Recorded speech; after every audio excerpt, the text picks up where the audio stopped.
2009-2010, the calendar year, it is envisaged to be spending a little less than $3 billion. Then it is about $2 billion. It's a totally $7 billion, 7 billion euro capital outlay as such. In the first 3 years, we will be spending about 5 billion euros, and in the next 2 years, the remaining would be spent. So, how do you have you figured out the selling the energy to states to customers? Have you figured out? Here, you must understand that we are producing photovoltaic modules. Okay. The modules would be sold to end customers, and the end customers, they would be the generating companies. Okay, like and who would be the customers for these photovoltaic modules? it could be power utilities, it could be individual Have you spoken to such units? Yes, of course. Today, if you look at it, we have more than 5 off-takers who are ready to commit on long-term off-takes. We are going a little slow on that. We don't want to commit on long-term off-takes as at the moment. But could you name a few of them? I wouldn't like to name them because it is commercially discrete information. So, today there is a shortage of almost 40% globally in the photovoltaic industry as such. So that's the kind of. Well, gestation is quite long in this case. The payback starts when for the company? Technically, the payback will be from the. We would be breaking rather than saying payback. I would say that breaking even would be in about between the 5th and 7th year. 5th and 7th year. Yeah. Because it's also a function of our selling price. So, and it's in a best case scenario, we would be breaking even in 5 years. In a worst case scenario, we would be breaking even in 7 years. But we are factoring in for both case scenarios. We have to be pragmatic. So we have to look at both the case scenarios. You said there's a lot of global demand. What is the size of the demand? How much consumption and demand is there right now? Currently, there is a shortage of about 40%. 40%? Yeah. Can you put a figure on that? Yeah. Let me tell you, currently there is a global, as you may be knowing, recently the United States, the new administration in the United States has already announced that they want to make, they want to have about 20% of their gross energy to be coming from the renewable sources as such.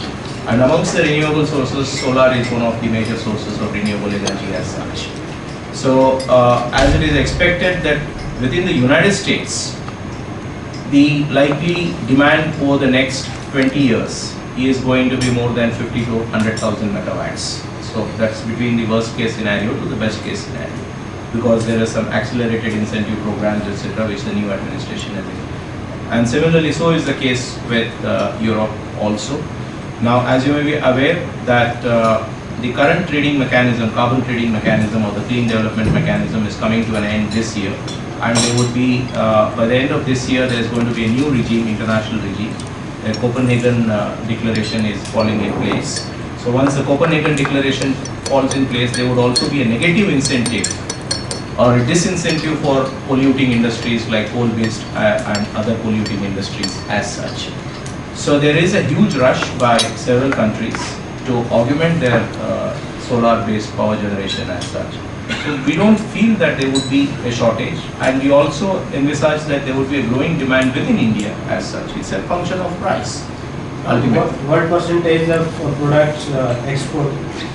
What would be the export component of your modules? Today, in our business model, we are looking at 65 to 70% as export as such, and about 30% as domestic. But it is very difficult to export to America, because America has a very buy America, plus. No, it is a function of price. It's a function of price. It's a function of price. Cost, quality, and time are the 3 drivers which drives the market. It's a function of those 3 factors. See, if I can add to what you were asking, the current global production of photovoltaic-based power is about 12,500 megawatts. Annual addition is about 4,000 megawatt now, and this is growing by about 1,000 megawatt every year. So, and with these policy interventions coming up, it would be very easy to imagine that this will go up to 10 to 20,000 megawatt per annum very soon. So they are rightly placed. I don't think the demand would be a constraint on As this. per the MOU, what are the incentives you are getting from Rajasthan? And were other states also in contention?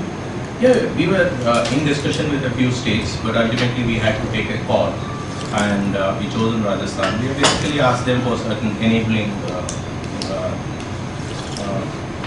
concessions. I think our friends in the government of Rajasthan are very See, yes. Because Gujarat government has a clear-cut directives towards the photovoltaic technology and solar energy and all those renewable energy. Rajasthan government hasn't drawn any clear directive on this. It's a matter of time, I Yeah, guess. that's what I'm saying. I'm just coming back to that. What kind of incentives government of Rajasthan is offering? See, whatever incentives we are taking, we are not asking anything very special or out of it. We are only taking across what various state governments are, have offered to others, and we are just putting them together and proposing to Let government. me respond in case you want to respond. See, we have not agreed on the customized package as yet, but there are certain incentives which are already in place. For example, for all renewable industry, the land is allotted at 10% of the DLC price. So that is one of the biggest advantages is available. Then the TRIPS or Rajasthan Investment Promotion Policy offers certain advantages in terms of 50% discount on stamp duty, 50% discount on captive power. Apart from those, Apart from those, that customized package, as I said in the beginning, we will evolve. That is not, but You haven't they finalized it yet. no. But more than that is the infrastructure kind of support which is more critical to it. Absolutely. See, we are not looking at incentives more than infrastructure support. Because today, either some of our friends ask that where's the money and how much and all. Today, finding money for a project like this is because we hold the critical and core patents and technologies. Okay, we have. so who are your partners? I mean, sir was telling that It's the Al-Bukhari Group of Malaysia, and there's one of the prince and also a minister in Tehran. it's kind of private equity thing or what? What is No, no, it? it's a shareholding as such. Sir, was it really a single window this time? It is so far single window. So, coming up with a project of this size, you could have easily gone for a SEZ of your own, but government invested like land. Since your project is export oriented, maybe 65% to 70% of your product is for export. Why have you chosen just a normal business? You have to pay all those duties and taxes. Since we would be having the benefit of it being, since we would be substantially exporting, but in our belief, I think we would eventually have better benefits than being a SEZ. That's all. And one last question, why Rajasthan and why India? Of course, your this type of project could be placed anywhere. Why India? There is this Foster and Sullivan report. If you go by that, India is going to be the world's largest semiconductor and silicon market. That's number one. And number two, why Rajasthan? There's a lot of sand here. Thank you. Thank you, gentlemen.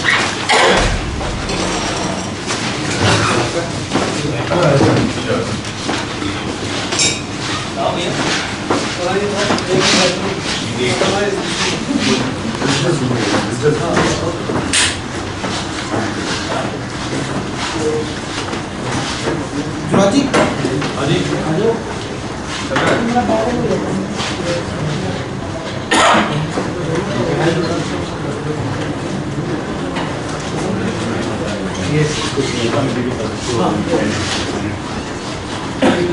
Is that